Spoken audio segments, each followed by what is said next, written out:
friends, Lee Brown here, and welcome back to my kitchen, my rules. And we're going to call this part of the holiday series because I know that y'all are going to have to deal with family, friends, parties over the holidays. Maybe your church has some kind of an event.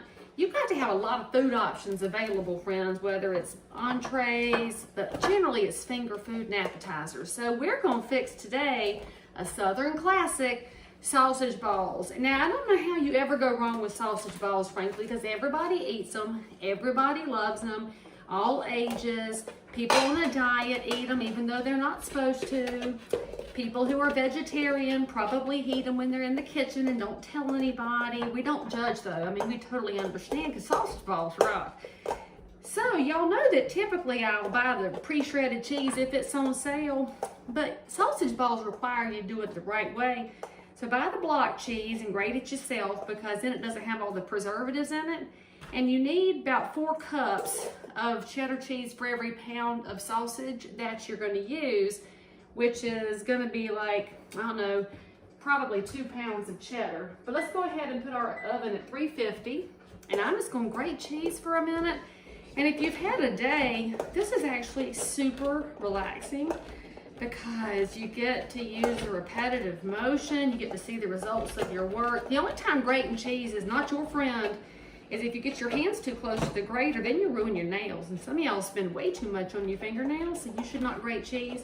And then when you get down to the end of the block, it's not really gonna be easy to grate. So that is when, friends, you eat the last little bit of the block of cheese yourself with your adult beverage or your non-adult beverage, and tell people who want that piece of cheese out of your hand they should have volunteered to cook and they could have had it then.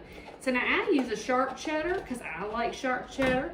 You can use medium if you want. You can use extra sharp, Wisconsin style.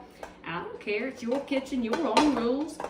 And by the way, buy whatever's on sale and probably wash your hands before you grab a hold of this big chunk of cheese yourself. So here's what you need for ingredients. You need a pound of sausage.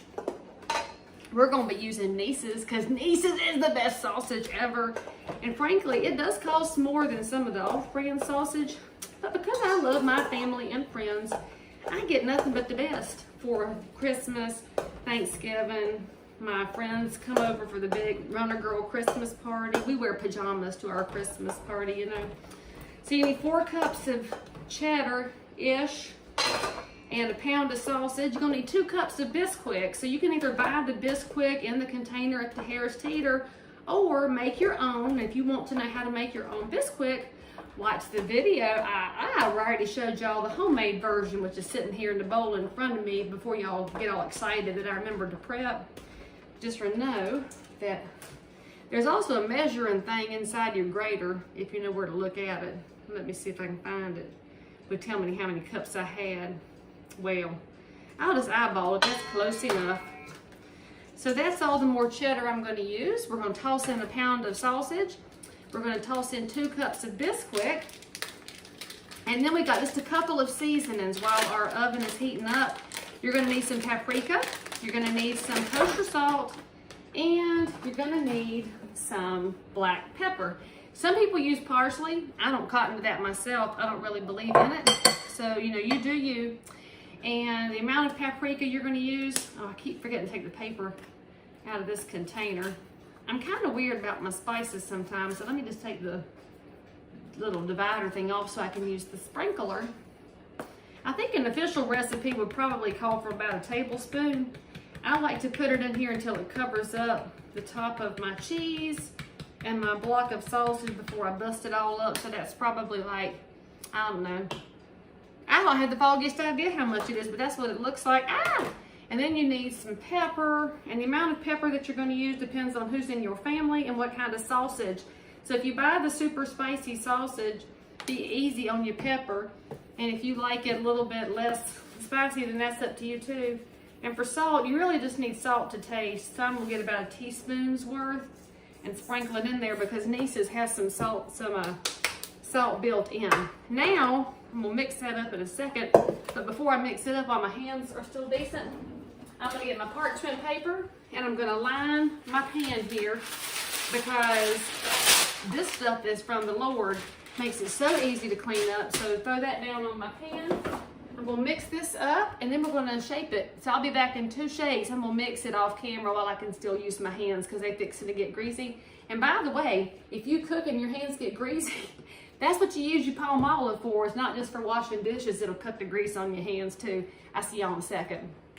I was so busy making them into balls, I forgot to come back and turn the video camera back on. So here's what they look like before they go in the oven. Now, obviously, size matters. Make whatever size you want. I mean, I like them in this, I don't know, bigger than a tablespoon kind of size, but you do you. You can do smaller ones if you want to make more out of the same batch. And my batch was a little bit dry, so I dribbled just a little bit of water in there. Not a whole heck ton, but just enough to hold my mixture together. Now, they're gonna cook until they're brown, and you wanna make sure your pork is always cooked all the way through. So I'm gonna check them after about the 12-minute mark and kind of keep an eye on them. And I didn't count, there was probably, I don't know, 36 on that sheet. I probably could have made a half a dozen more, but I did not feel like dirtying up another pan. So this recipe will make enough for you to have a party. You'll see the end result here in a second, and you'll enjoy the heck out of your season. So just full disclosure, they didn't cook 12 minutes. They took them 24 minutes where they were no longer pink on the inside.